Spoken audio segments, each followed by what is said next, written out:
میرے محترم بہن اور بھائیوں اور دوستوں، اس کائنات کی ہر چیز اس کے زوال اور ہلاکت اور تباہی کا خود پتہ بتاتی ہے۔ ہم روز سورج کو چڑھتا ہوا دیکھتے ہیں۔ سورج چڑھتا ہے اور پورے عالم کو چمکا دیتا ہے، لیکن چند گھڑیاں بھی نہیں گزرتی کہ اس کا روشن چہرہ زرد ہونا شروع ہو جاتا ہے۔ چند گھڑیوں کے بعد اس کی سفیدی سیاہی میں بدل جاتی ہے۔ مغرب کا افق اس سے روشنی چھین کر اپنے اندھیروں میں گرہ کر لیتا ہے اور ڈنکے کی چوٹ پر کہتا ہے کہ یہ دنیا مٹ جانے کا فن ہے۔ جیسے یہ سورج ڈھل رہا ہے، ویسے ہی ہماری زندگی کا سورج بھی جلد ڈھلنے والا ہے۔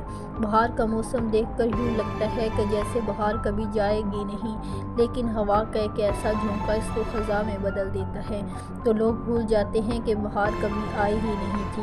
اسی طرح جوانی کی ترنگ میں آدمی مچلتا ہے اور اچھلتا ہے تو اس وقت اس کی جوانی کی لہریں اس میں دوڑ رہی ہوتی ہیں۔ وہ سمجھتا ہے کہ جوانی ہمیشہ رہے گی۔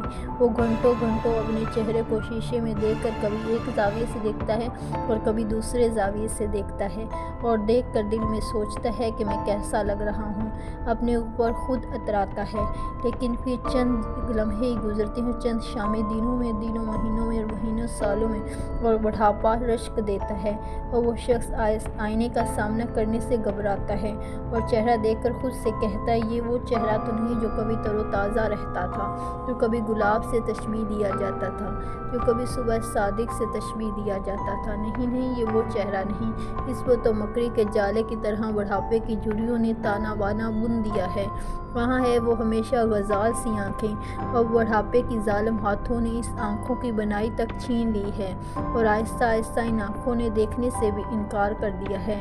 میرے دوستو، یہ دنیا فانی ہے، ہر آنے والی ذات نے واپس جانا ہے، ہر چیز نے فنا ہونا ہے، یہاں موت کا رقص جاری ہے، جہاں ہر قدم پر زندگی شکست کھا رہی ہے اور ہر قدم پر موت جیت رہی ہے۔ جب موت وار کرتی ہے تو یہ نہیں دیکھتی کہ مرنے والا کون ہے، وہ سکندر ہے یا چنگیز خان، وہ ہلاکو ہے یا تیمور یا محمود، سب اس کے ہاتھوں شکست کھائے خاک میں خاک ہو گئے۔ بڑے سے بڑے بادشاہوں نے بھی اس کے آگے گھٹنے ٹیک دیے۔ تاریخ گواہ ہے کہ موت کے آگے نبیوں نے بھی گھٹنے ٹیک دیے، اولیاء نے بھی شکست کھائی۔ جب اس کی سے بڑی ہستیوں کا وار خطا نہیں ہوا، کیا اس کا وار جب ہم پر ہوگا تو کیا خطا ہو جائے گا؟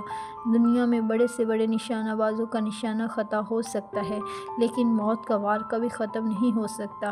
تو میرے بھائیوں، اس دنیا کی چیزوں سے دھوکہ نہ کھاؤ۔